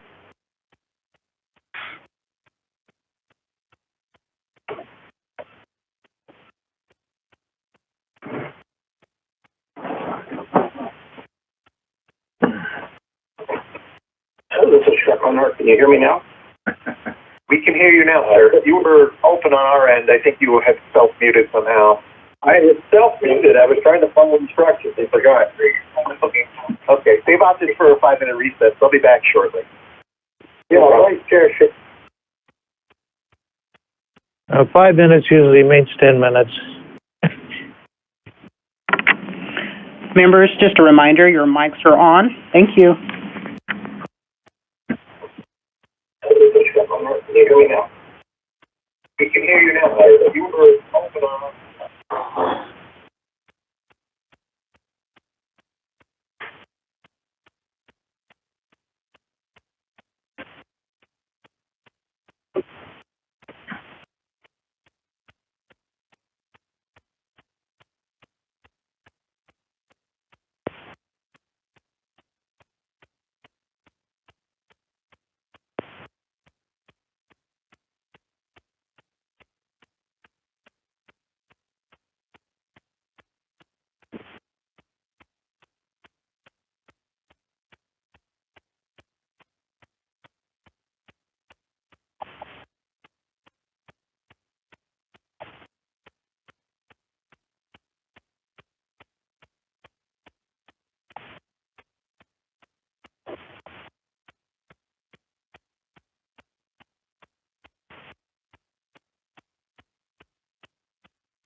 Hello, everybody. Are we back?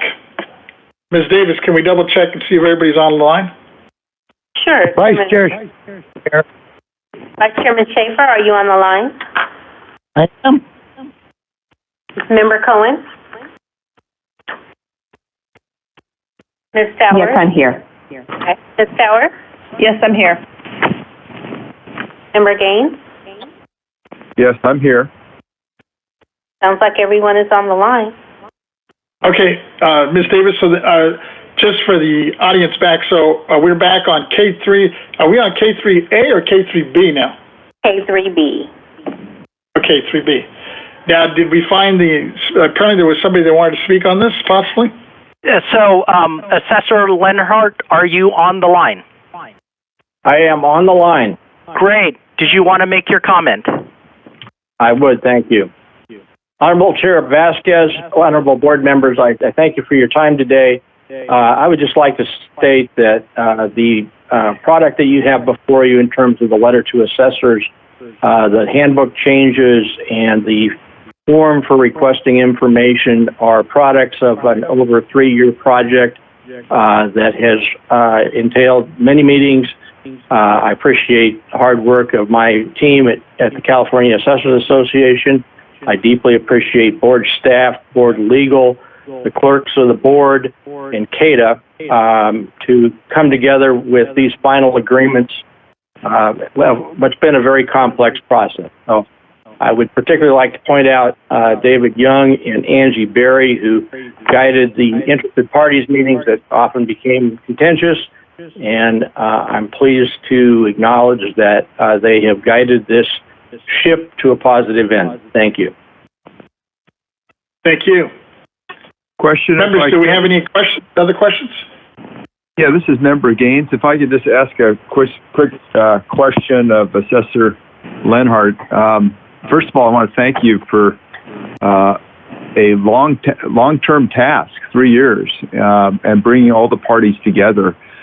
I'm trying to look from a constituent standpoint in terms of how this helps our constituents. Could you explain to me about some of the revisions working with CADA and the clerks and county councils and, of course, the assessors? I can. I think probably from my perspective, the highest yield from this project at the phase that we're talking about today is the generation of a state approved form to request information from taxpayers.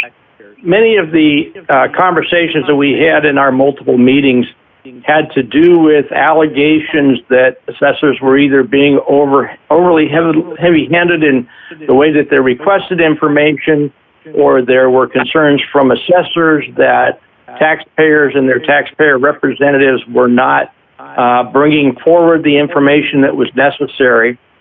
And so I think the intent of the standardized form is to create a standard among tax professionals and assessors as to what format the information is requested in, and information coming forward to the taxpayers and the tax professionals and assessors for that matter from the State Board of Equalization as the neutral regulatory authority as to exactly what laws apply to specific situations regarding the requests for information. So I am very pleased that this project has come to an end that the folks at CADA seem to be happy with, the assessors seem to be happy with, and I believe in that sense, that is probably the biggest value to our taxpayers, is that I believe that we have created more order and hopefully less confusion as we go forward in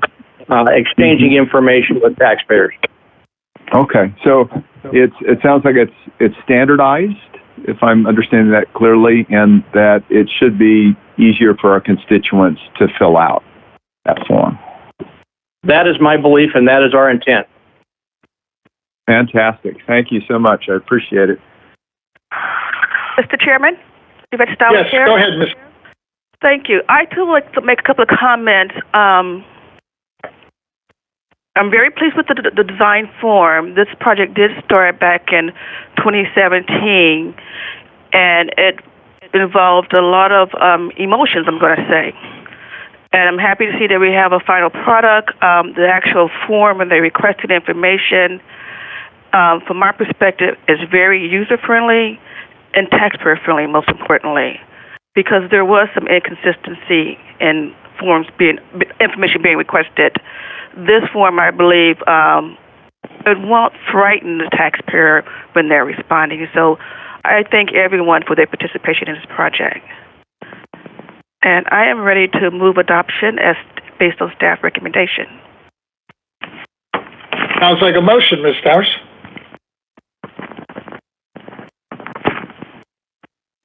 Member Gaines would like to second that. And that's been second. Hearing no other comments, can we go ahead and get a roll call vote, Ms. Davis? Chairman Vasquez? Yes. Vice Chairman Schaefer?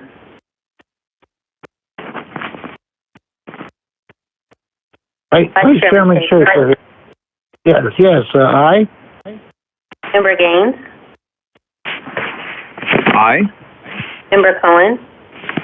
Aye. Ms. Stowers? Aye. That's unanimous. Thank you. Ms. Davis, can you please call the next item? Our next item is K3C, which will be presented by Mr. McCool. Mr. McCool, are you ready to present your presentation on 4R Act equalization ratio for fiscal year 2020 and 2021? Yes, I am. Please go ahead. Good morning once again, Chairman Vasquez and members of the board. I'm Jack McCool with the State Assessed Properties Division. The item before you for your consideration is the 4R Act equalization ratio. The 4 R's stand for the Railroad Revitalization and Regulatory Reform Act that was enacted by Congress in 1976. Revenue and Taxation Code Section 1817 requires the board to conduct a survey and determine the statewide and county-by-county ratio of assessed value to fair market value of commercial and industrial real property.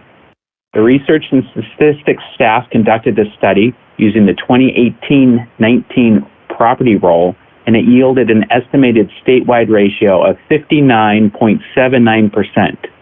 This is a decrease of 1.07 percentage points from last year's 60.86%. Staff recommends that the board assess rail transportation property at 59.79% of the market value for the 2020-21 roll. Thank you. Thank you. Members, do we have any questions? Just a statement, if I could, Member Gaines. Yeah, I just want to take this opportunity, number one, to thank Mr. McCool for his presentation, but also recognize his promotion to the position of Chief State Assessed Properties Division. So thank you, Mr. McCool, and thank you, Brenda, for advancing Mr. McCool into that position. Thank you, sir. I appreciate that. Any other questions or comments, members?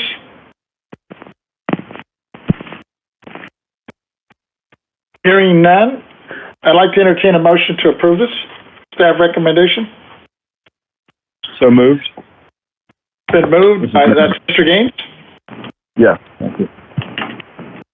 Second by Vice Chair Schaefer. And second by the Vice Chair. Can we get a roll call vote on that, Ms. Davis? Chairman Vasquez? Yes. Vice Chairman Schaefer? Aye. Member Gaines? Aye. Member Cohen? Aye. Ms. Stowers? Aye. So that's unanimous. Thank you. Ms. Davis, please call the next.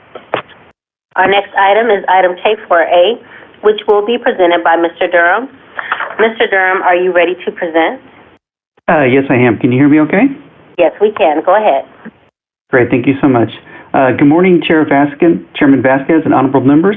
I'm Mark Durham of the Legislative and Research Division, and I'll present you with an update on legislation.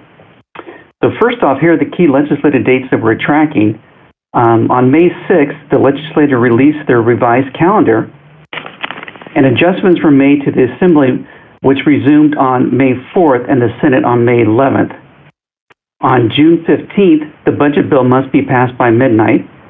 On June 19th is the last day for the Assembly to pass bills introduced in that House, and then they also begin their summer recess. On June 26th is the last day for the Senate to pass bills introduced in that House, and they go on summer recess on July 2nd.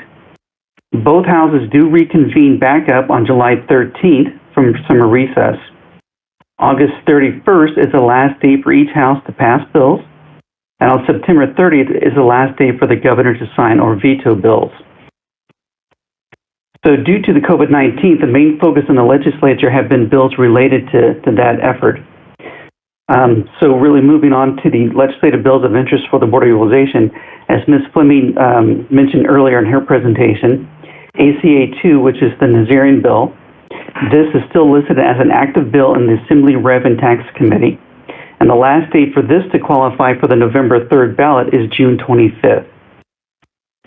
AB 2330, which is also the Nazarian bill, which transfers the BOE duties, this is also still listed as an active bill in the Assembly Revenue and Taxation Committee. AB 3373, which is an Assembly Rev and Tax Committee bill, this is the one that allows County Board of Supervisors to create as many assessment appeals boards as they deem necessary. This, on May 18th, passed out of the Assembly Rev and Tax Committee and has been ordered to the consent calendar.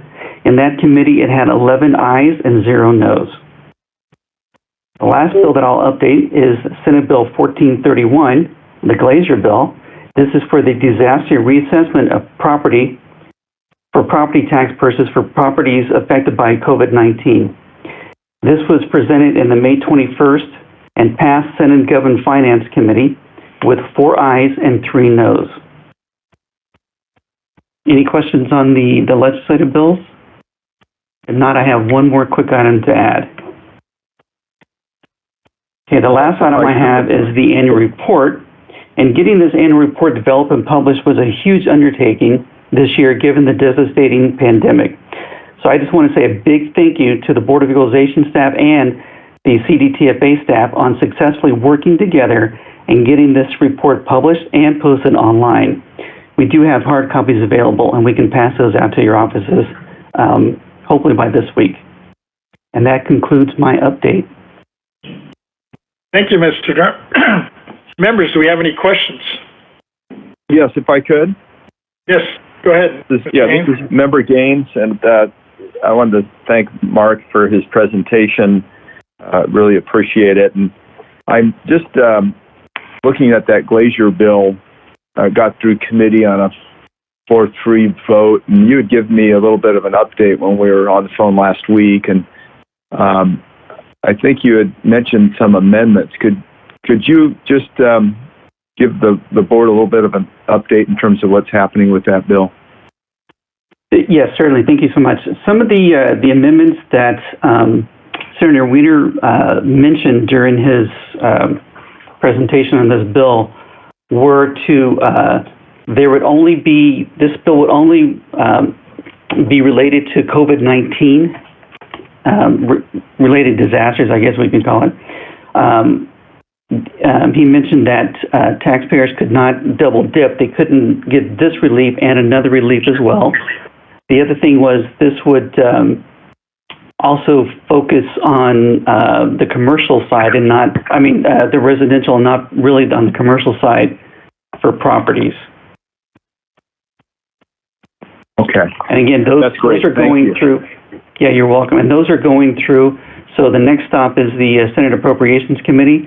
But as soon as we get the amendments, if there are any, we will go ahead and revise our bill analysis and send that out to you. Wonderful. That's great. Thank you very much. Appreciate it. Sure, you're very welcome. Thank you. Members, any other questions? Hearing none, thank you, Mr. Durham, for your presentation. And we'll, Ms. Davis, please call the next item. We'll now have item K5A, Taxpayers' Rights Advocate Office Update by Ms. Lisa Thompson, Taxpayers' Rights Advocate. Ms. Thompson, are you on the line? Yes, I am. Are you able to hear me? Yes, we are. Please begin your presentation. Thank you.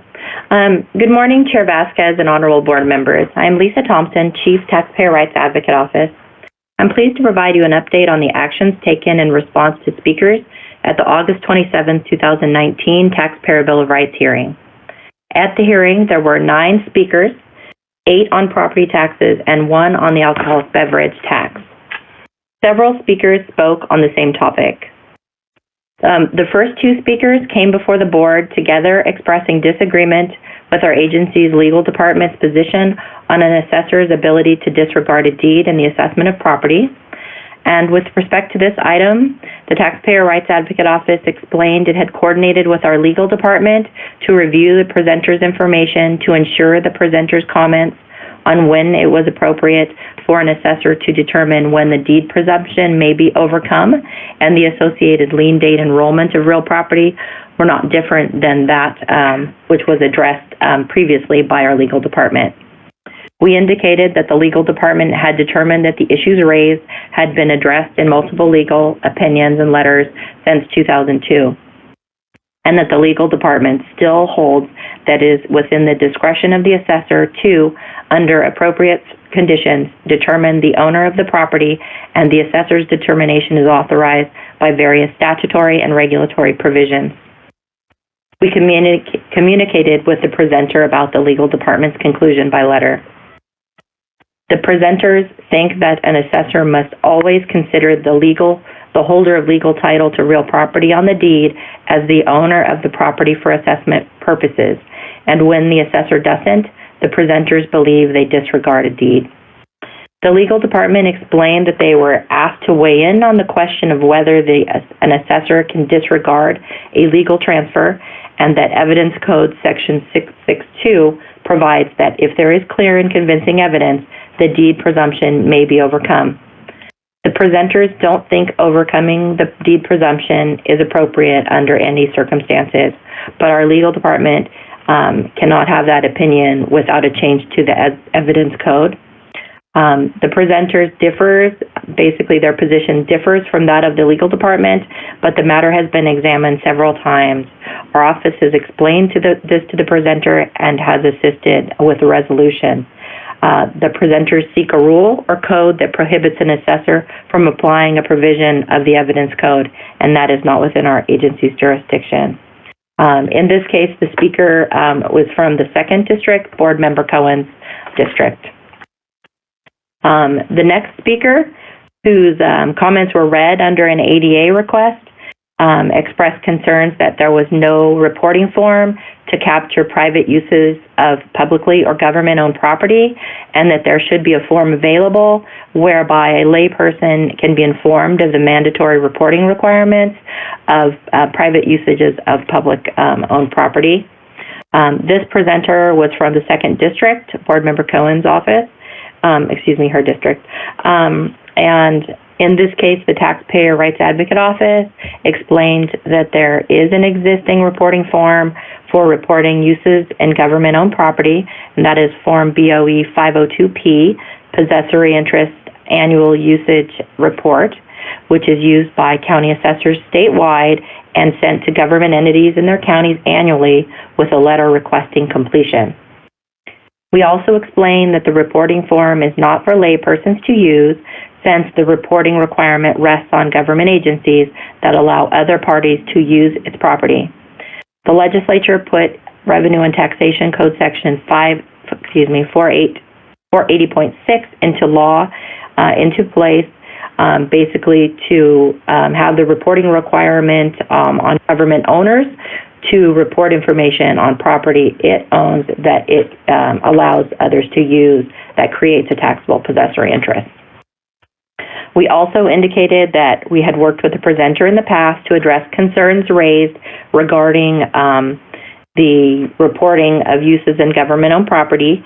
Response letters were sent to the presenter, and the TRA office solicited input from assessors to ensure that the form was sufficient to obtain information on assessable possessory interests. A discussion continued about possessory interest reporting form at the September 2019 board meeting, where the Property Tax Department indicated that it had reviewed the form and determined the form was complete and functions as it was intended. Additionally, the California Assessors Association president explained that she had asked all 58 county assessors if they had any issues around possessory interest that should be considered in light of the presenter's questions or comments, and that the association's form subcommittee had examined that and determined that changes were not needed. In this case, essentially there are several ways for possessory interest reporting to be done.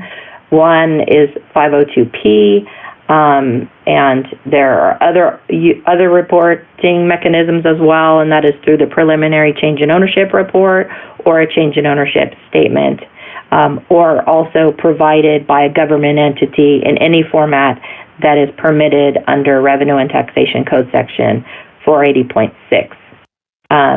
The presenter kind of was confused about the reporting requirements, who must complete the form, but we believe the presenter now understands it is the government entity that must complete that form and not the person that's using the property. The next speaker that provided comments about conflict of interest in appraising property owned by assessors, its managers, appeal proceedings, and suggestions for assessment appeals, and the appraisal system for appraisers. This comment was made from a taxpayer from the 2nd District under representing Board Member Cohen. And following this meeting, following the August 2019 Bill of Rights hearing, we communicated with this presenter, providing information on existing statutory provisions, property tax rules, and guidance that address the presenter's concerns.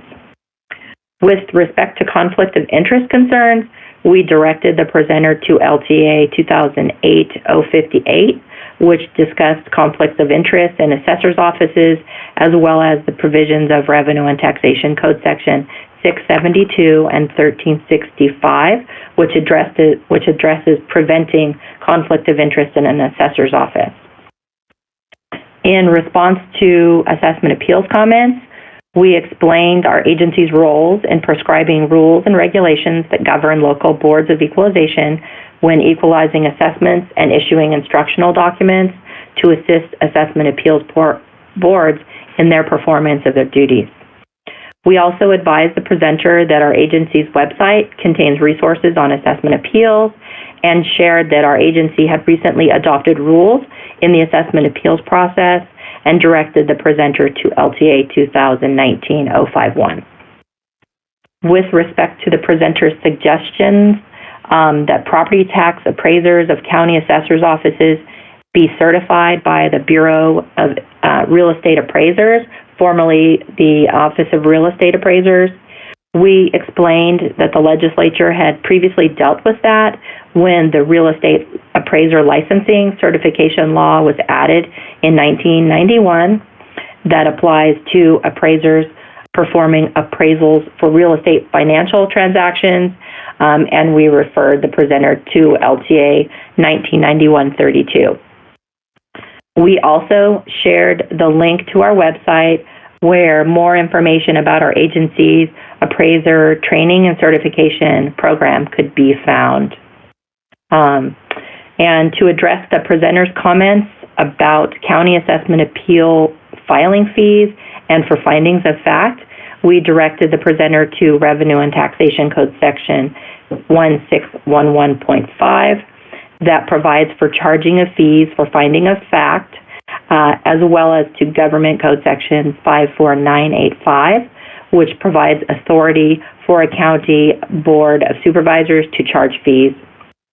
We also explained the provisions of Revenue and Taxation Code Section 1624, which permits a taxpayer to request a certain member not participate in the appeal hearing for a taxpayer's appeal. We explained that there are training requirements for Assessment Appeals Board and directed them to our website for additional information on such training. Finally, with respect to the presenter's comments concerning burden of proof, we referred the presenter to Revenue and Taxation Code Section 167 and Property Tax Rule 321. Summary information regarding the actions taken in response to each of the presenter's concerns have been posted to the website under the Taxpayer Rights Advocate area. And so the next group of speakers that I wanted to advise you about pertains to the 3 taxpayers that spoke together about property tax and assessed value increases that they had on their properties in Calaveras County following the September 2015 fire. They were from the 1st District, Board Member Gaines, and at the January 2020 board meeting, I had provided an update and conclusion of our work on this matter, but I wanted also to share some information today on our actions taken. So there is an update on all of the speakers from the Bill of Rights hearing made at one board meeting. So with respect to these taxpayers, at the time of the August hearing, the Taxpayer Rights Advocate Office explained that it was analyzing information on the presenter's properties to ensure that the presenters were treated fairly in accordance with property tax law. The TRA office conducted a comprehensive analysis on the properties and communicated the results of that review to the presenters by letter.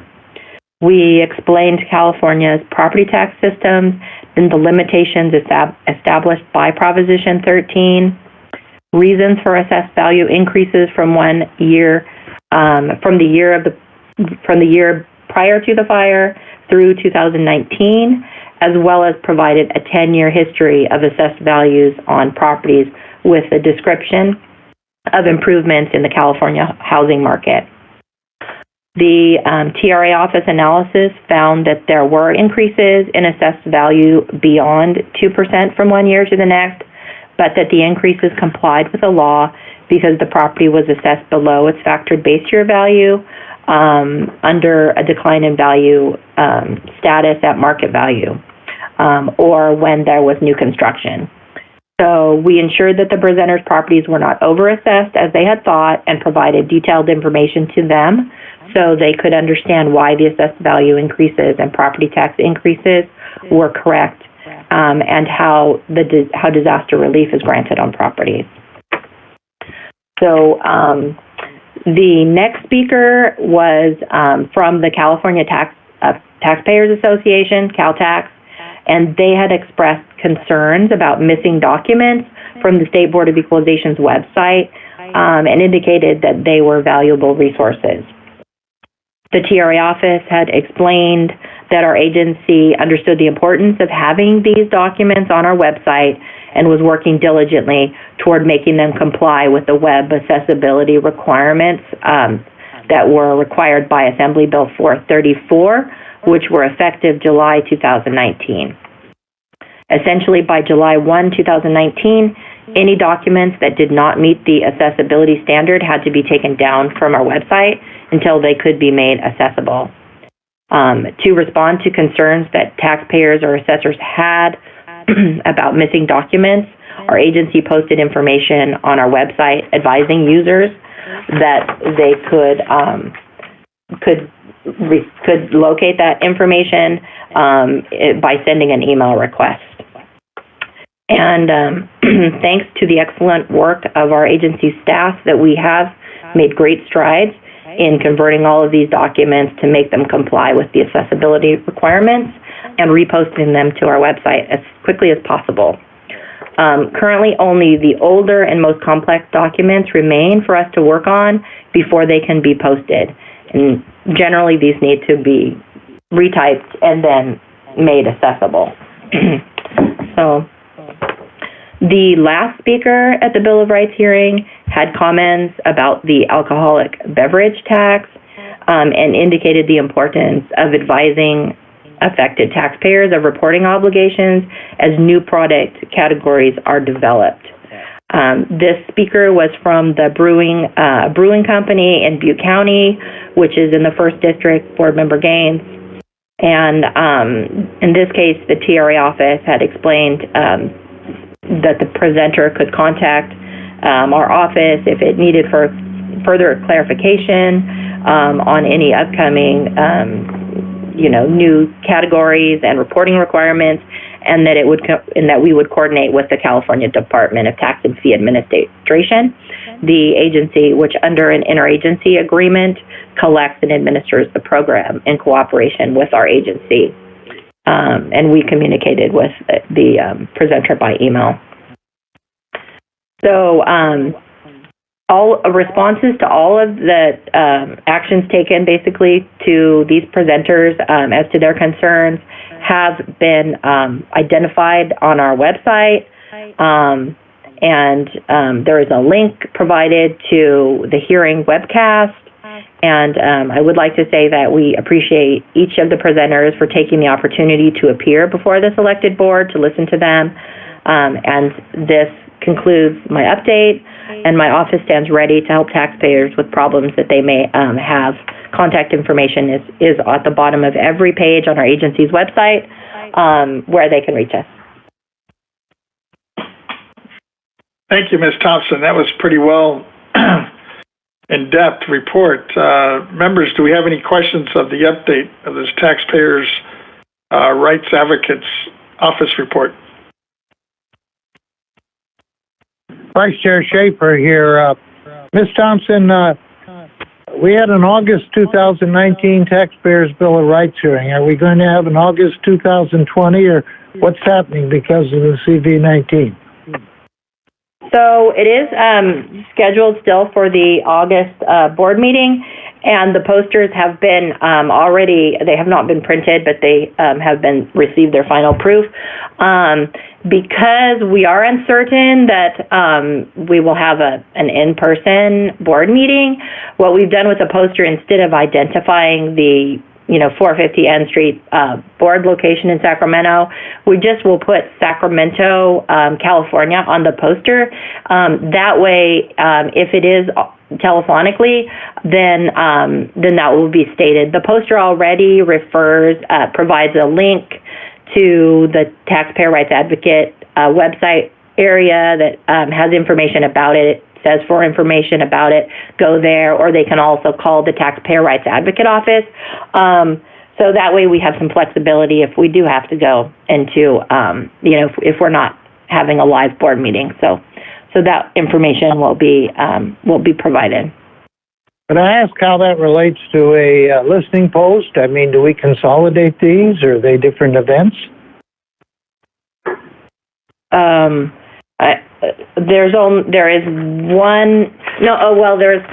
the board meeting, the hearing, the Taxpayer Bill of Rights hearing is actually part of the formal meeting. So so it's part of it. 10 a.m. is when we indicated the approximate time consistent with the past. So, but yeah, it's part of that agenda. And if somebody comes to that meeting, we do want to get them in and out of there, and not expect them to wait all day to talk to us. Right, and that's why we kind of have a date, a time certain on the meeting. I mean, we say approximately, but yes. So traditionally, it is done at the beginning of the meeting, and so. Yeah, well, you're always considerate of the taxpayers, and I appreciate that. Yeah, and so do we in the TRA office. Thank you, sir. Thank you. Any other questions or comments, members? Hearing none. Ms. Davis, please call the next item. And our final item for the day is item N, public comment on matters not on the agenda. I have not received any public comments for items that are not on the agenda at this time. Thank you. Well, that pretty Vice much Chair, I'm sorry. Vice Chair Schaefer, I had a question. Go ahead, Vice Chair. How does the public know that they can come into our meeting and comment on matters not on the agenda? Do we have a statutory notice in a legal publication, or is it in something that's maybe mailed out if we ever do a mailing? Or I'd just like to know that the public out there knows that if they got something that they're hurting on, they can come into our meeting and sign up, and we'll listen to them. This is Acting Board Proceedings Chief Henry Nanjo. Our website contains information for public members to comment. There are, the information is readily available through a TRA office or any number of sources. And generally speaking, most of the time the public is aware that for any state organizational meetings, there is an opportunity for the public to comment on matters not on the agenda. Thank you. You're welcome. Thank you. Ms. Davis. That concludes the business for the day, sir. Thank you. So our next meeting will be this Friday, May 29th at 10 a.m. for the continuation of our M item, public policy hearings on the impact of COVID-19 on property tax administration. And with that, I'd like to once again adjourn in honor of all the lives that have been lost through this whole COVID pandemic. I was just on a Zoom call earlier this morning with the Latino caucus, only to find out that one of our staffers from the caucus had a close friend who was relatively young, and I say relatively young, and I believe in his 30s or 40s, who actually lost his life to this COVID. It's the first one I'm personally know, but there's so many, especially in the county of LA and now throughout the state of California, that are losing their battle with this COVID-19, this pandemic. And all I could say is, we all need to continue to be safe, even though we're seeing many counties throughout the state are beginning to open up.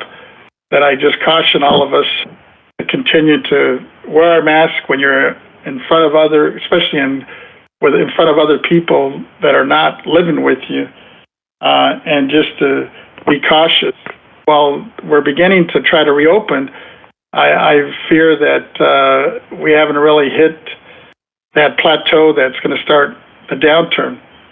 So hopefully things will be a little bit better next month, but we'll see. So we are scheduled, like I said, for this Friday, May 29th at 10 a.m., and we'll continue with our N item. Thank you all for hanging in there, and nothing but safe health moving forward for all of us. Thank you. Yeah, Vice Chair Schaefer, thank you, Chairman.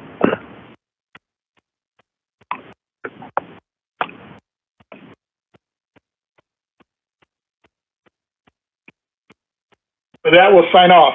Thank you.